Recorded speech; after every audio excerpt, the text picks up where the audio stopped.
अस्सलाम वालेकुम। स्टार्ट करते हैं हमारा new topic nutrition in bacteria. तो न्यूट्रिशन से क्या मुराद है? न्यूट्रिशन से मुराद है, अगर मैं सिंपल वर्ड्स में कहूँ तो ग़िज़ाइयत, फूड। ठीक है। तो bacteria like other organisms need nutrients for their growth, reproduction and other vital activities। क्या मतलब हुआ इस बात का कि जिस तरीके से दूसरे तमाम लिविंग ऑर्गेनिजम्स को बेसिकली ग्रोथ, रिप्रोडक्शन, ये सारी चीज़ें तो अभी छोड़ ही दें, अगर हम सिर्फ और सिर्फ ज़िंदा रहने की बात करें तो तमाम लिविंग ऑर्गेनिजम्स को, चाहे फिर वो प्लांट्स हों, एनिमल्स हों, ह्यूमंस हों या फिर कोई सी भी स्पीशी हो, खाना खाने की ज़रूरत है एटलीस्ट ज़िंदा रहने के लिए।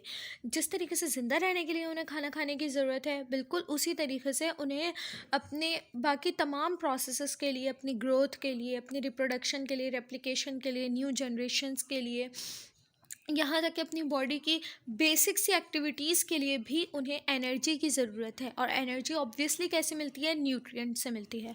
बिल्कुल उसी तरीके से जिस तरीके से तमाम दूसरे ऑर्गेनिजम्स को न्यूट्रिएंट्स की ज़रूरत है, बिल्कुल वैसे ही बैक्टीरिया को भी न्यूट्रिएंट्स की ज़रूरत है।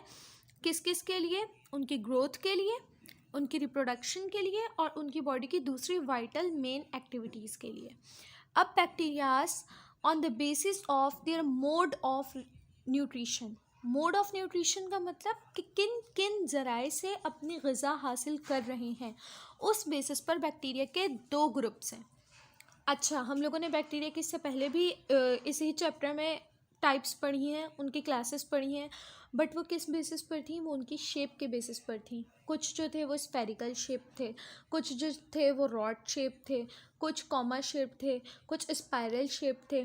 तो शेप्स के बेसिस पर हमने तब बैक्टीरियाज को क्लासीफाई किया था। यहाँ पर बैक्टीरियाज क्लासीफाई हो रहे हैं on the basis of their mode of nutrition, कि कौन से ग्रुप के बैक्टीरिया किस तरह से ग़िज़ा हासिल कर रहे हैं और कौन से ग्रुप के बैक्टीरियाज किस तरह से ग़िज़ा हासिल कर रहे हैं। तो इस बेसिस पर बैक्टीरियाज डिवाइड हो रहे हैं टोटल टू ग्रुप्स में, जो है ऑटोट्रॉफिक और हीटरोट्रॉफिक। अच्छा, तो वर्ड ऑटोट्रॉफिक को अगर मैं ब्रेक करूँ तो ऑटो का मतलब होता है ऑटोमेटिकली, खुद से। तो ऑटोट्रॉफिक बैक्टीरिया क्या करते हैं? अपना खाना खुद बनाते हैं, ठीक है, किसी के ऊपर डिपेंड नहीं करते। जबकि हीटरोट्रॉफिक बैक्टीरिया खुद बनाने के बजाय डिफरेंट दूसरी चीज़ों के ऊपर डिपेंड करते हैं, ठीक है। तो ये डिफरेंस है दोनों में। अब हम दोनों की डिटेलिंग्स पढ़ते हैं। सबसे पहले स्टार्ट करते हैं autotrophic bacteria. So these bacteria synthesize their own food from simple inorganic substances. What is the difference between organic and inorganic substances? Inorganic substances हम लोग कहाँ पर पढ़ते हैं? ऑर्गेनिक इनऑर्गेनिक हम लोग केमिस्ट्री में पढ़ते हैं। अच्छा, पहले जब इतनी मॉडिफिकेशंस नहीं थी तो तब लोगों का बिलीव ये था कि ऑर्गेनिक का मतलब सिंपल वो तमाम चीज़ें जो लिविंग थिंग्स से हासिल की जा रही हैं, और इनऑर्गेनिक का मतलब वो जो नॉन लिविंग से हासिल की जा रही हैं। ये बात काफ़ी हद तक के ठीक भी थी, बट जैसे जैसे मॉडिफिकेशंस हुई, जैसे जैसे न्यू रिसर्चेस हुई, न्यू इन्वेंशंस हुई, डेवलपमेंट्स हुई, वैसे वैसे पता चला कि ज़रूरी नहीं है कि ऑर्गेनिक में सिर्फ और सिर्फ लिविंग से ही हासिल की हुई चीज़ें हों, बल्कि नॉन लिविंग थिंग्स से भी हासिल की हुई चीज़ें ऑर्गेनिक में हो सकती हैं। इसी तरीके से अब ऑर्गेनिक और इनऑर्गेनिक की डेफिनेशन थोड़ी सी मॉडिफाई हो चुकी है। तो अब इनऑर्गेनिक में कौन सी चीज़ें आती हैं? ऑर्गेनिक में वो तमाम चीज़ें, कुछ कुछ एलिमेंट्स के एक्सेप्शन के अलावा बाकी वो तमाम कंपाउंड्स जिनमें एटलीस्ट कार्बन और हाइड्रोजन हो, वो ऑर्गेनिक में आते हैं। बाकी इनऑर्गेनिक में वाटर ले लें, और इनऑर्गेनिक में सॉल्ट्स ले लें, एसिड्स ले लें, एसिड बेस वगैरह ले लें, ये सारी चीज़ें आती हैं इनऑर्गेनिक में, ठीक है। तो इनऑर्गेनिक कंपाउंड से, इनऑर्गेनिक सब्सटेंसेस से बैक्टीरियाज क्या हासिल करते हैं? कार्बन हासिल करते हैं, ठीक है। They obtain all the carbon from inorganic carbon compounds, ठीक है। इनऑर्गेनिक ऐसे कंपाउंड्स जिनमें कार्बन शामिल हो, ऐसे कंपाउंड से फर्स्ट क्या है? इनऑर्गेनिक हो, ठीक है। सेकंड ये कि इनऑर्गेनिक वो वाले इनऑर्गेनिक जिसमें कार्बन हो, ठीक है। तो इनऑर्गेनिक कार्बन कंपाउंड से बैक्टीरियाज कार्बन हासिल करते हैं और फिर उसे यूटिलाइज करते हैं अपना फूड सिंथेसिस करने के लिए, अपना खाना बनाने के लिए, ठीक है। जैसे कि एग्जाम्पल दी हुई है यहाँ पर कार्बन डाइऑक्साइड। कार्बन डाइऑक्साइड क्या है, इनऑर्गेनिक कंपाउंड है। वो इससे, ये कार्बन कंपाउंड भी है इनऑर्गेनिक प्लस कार्बन कंपाउंड है, इसमें कार्बन है CO2। तो ये इससे कार्बन हासिल करते हैं और फिर उसी कार्बन को यूटिलाइज करते हैं for the synthesis of their food. ठीक है, इस तरीके से ऑटोट्रॉफिक बैक्टीरिया जो है वो अपना खाना खुद बनाते हैं। The autotrophic bacteria are further divided into 2 groups, namely photo autotrophic and chemo autotrophic. बात से ही हमें समझ में आ रहा है, नाम से ही हमें समझ में आ रहा है। फोटो मीन्स जिसमें सनलाइट इन्वॉल्व होगी और कीमो मीन्स जिसमें डिफरेंट केमिकल्स इन्वॉल्व होंगे। तो देखते हैं फोटोट्रॉफिक और photosynthetic bacteria. Okay, these bacteria possess chlorophyll. Obviously जहाँ जहाँ पर वर्ड फोटो आएगा, फोटोसिंथेसिस, जहाँ जहाँ पर लाइट इन्वॉल्व होगी, तो लाइट को ट्रैप कौन करते हैं, लाइट को ट्रैप करते हैं ग्रीन कलर पिगमेंट्स। और ग्रीन कलर पिगमेंट्स कौन से होते हैं, क्लोरोफिल, जो प्लांट्स में भी होते हैं। प्लांट्स के लीव्स में क्लोरोप्लास्ट होते हैं, क्लोरोप्लास्ट सेल्स होते हैं जिनमें एक ग्रीन कलर पिगमेंट होता है क्लोरोफिल। क्लोरोफिल सनलाइट को ट्रैप करता है, उसे एब्जॉर्ब करता है और फिर प्लांट उसकी मदद से लीव्स में ही, due to the presence of chlorophyll in their leaves में ही प्लांट्स अपना फूड सिंथेसिस करते हैं। बिल्कुल उसी तरीके से कुछ बैक्टीरियाज में क्लोरोफिल मौजूद होता है, तो वो बैक्टीरियाज क्लोरोफिल को यूटिलाइज करते हुए फूड सिंथेसिस करते हैं, इसलिए वो ऑटोट्रॉफिक ग्रुप में आते हैं। ठीक, these bacteria possess chlorophyll located either in the membrane of mesosomes or freely dispersed in cytoplasm। अच्छा, अब इनका क्लोरोफिल होता कहाँ पर है, जो क्लोरोफिल ये पोसेस करते हैं वो क्लोरोफिल कहाँ होता है, वो क्लोरोफिल या तो इनके सेल्स मीजोजोम्स, इनके सेल्स का एक ऑर्गेनेल मीजोजोम्स में होते हैं क्लोरोफिल, या तो फिर इनके साइटोप्लाज्म में इधर उधर फ्रीली डिस्पर्स हुए होंगे इनके क्लोरोफिल्स, यानी कि फैले हुए होंगे। साइटोप्लाज्म क्या होता है, साइटोप्लाज्म सबको पता है क्या होता है। अगर ये सेल है तो सेल के अंदर न्यूक्लियस है, न्यूक्लियस के अलावा यहाँ पर पूरा फ्लूइड फिल्ड पार्ट होता है, जेली लाइक सब्सटेंस होता है साइटोप्लाज्म, जिसमें सेल के दूसरे ऑर्गेनल्स जैसे राइबोसोम्स, माइटोकॉन्ड्रिया, ये तमाम ऑर्गेनल्स इसमें एम्बेड हुए हुए होते हैं, इसमें फिक्स्ड होते हैं। ठीक है, इस जेल लाइक सब्सटेंस में। तो ये क्या कहलाता है, ये साइटोप्लाज्म कहलाता है। ठीक है, या तो इनके जो क्लोरोफिल होंगे वो इनके मीजोसोम्स में होंगे या तो फिर वो साइटोप्लाज्म में होंगे। बैक्टीरिया हैव ये यहाँ पर थोड़ी सी लाइन कट है तो मुझे नहीं पता है क्या लिखी हुई है, मूव करते हैं नेक्स्ट पेज पर। अच्छा, तो अब बैक्टीरियाज में जो क्लोरोफिल मौजूद होता है वो कौन सी है, क्लोरोफिल की कौन सी टाइप है, क्लोरोफिल E एंड F। ठीक है, और ये बैक्टीरियाज क्या कहलाते हैं, जो क्लोरोफिल पोजेस करते हैं वो बैक्टीरियाज कहलाते हैं बैक्टीरियो क्लोरोफिल्स। ठीक, ये क्लोरोफिल क्या कहलाता है, जो बैक्टीरियाज में प्रेजेंट होता है वो कहलाता है bacterio chlorophylls. Photo autotrophic bacteria use the energy of sunlight, ये सनलाइट यूज़ करते हैं। ऑब्वियसली क्लोरोफिल को एक्टिवेट करने के लिए, क्लोरोफिल की फंक्शनिंग के लिए सनलाइट की तो ज़रूरत है, ये बात तो सबको पता है। फोटोसिंथेसिस हम लोगों ने पढ़ा हुआ है बहुत दफ़ा, बचपन से बच्चों को फोटोसिंथेसिस पढ़ाया जाता है, जिसमें प्लांट अपना खाना बनाते हैं in the presence of sunlight. और वो क्या यूज़ करते हैं, क्लोरोफिल यूज़ करते हैं। क्लोरोफिल लीव्स में होता है, लीव्स में ही फूड सिंथेसिस होती है। तो क्लोरोफिल के लिए सबसे पहले किस चीज़ की ज़रूरत है, एनर्जी ऑफ सनलाइट की ज़रूरत है। फिर H2S, photosynthesis bacteria use the energy of sunlight. ठीक है, वो एक तो सनलाइट यूज़ करते हैं, सेकंड वो क्या यूज़ करते हैं, H2S को यूज़ करते हैं, हाइड्रोजन सल्फर को यूज़ करते हैं। और इसमें से वो इसे क्यों यूटिलाइज कर रहे हैं, इसे यूटिलाइज कर रहे हैं एज हाइड्रोजन सोर्स। ठीक है, वो वाटर की जगह। अच्छा, अब सवाल जहन में ये आता है कि हाइड्रोजन सिर्फ H2S में ही तो नहीं है, हाइड्रोजन तो और भी डिफरेंट कंपाउंड्स में, और सिर्फ H2O में ही क्यों, H2O के अलावा भी बहुत सारे डिफरेंट कंपाउंड्स में हाइड्रोजन मौजूद है, और बेसिक तो उन्हें H2O ही मिलेगा ना, वाटर तो बैक्टीरियाज को मिलेगा ही मिलेगा। तो वो उसे as a source of hydrogen क्यों नहीं यूज़ कर रहे, वो हाइड्रोजन वाटर से क्यों नहीं यूटिलाइज कर रहे, वो हाइड्रोजन के लिए H2S ही क्यों यूज़ कर रहे हैं, क्योंकि H2S में से H तो उन्हें मिल जाता है हाइड्रोजन, और उसके अलावा सल्फर भी रिलीज होता है। ठीक है, सल्फर भी लिबरेट होता है instead of O2 to make carbohydrate organic food from CO2। ठीक है, तो वो क्या करते हैं, अच्छा अब वो कार्बन, हम लोगों ने पढ़ा कि वो कार्बन हासिल करते हैं। ठीक है। कार्बन यूटिलाइज करते हैं, वो हम लोगों ने इस टॉपिक के स्टार्ट में पढ़ा कि वो कार्बन यूज़ करते हैं, ठीक है। अपना खाना बनाने के लिए सबसे पहले उनकी चीज़ यही बताई गई थी कि वो कार्बन यूज़ करते हैं, ठीक है। अच्छा, अब वो कार्बन यूज़ करें और साथ में हम लोगों ने क्या पढ़ा कि हाइड्रोजन के लिए वो H2O के बजाय H2S यूज़ कर रहे हैं। क्यों? क्योंकि अगर वो H2O यूज़ करते तो फिर उसमें ऑक्सीजन जो है हाइड्रोजन के अलावा ऑक्सीजन यूटिलाइज हो जाता है, ठीक है।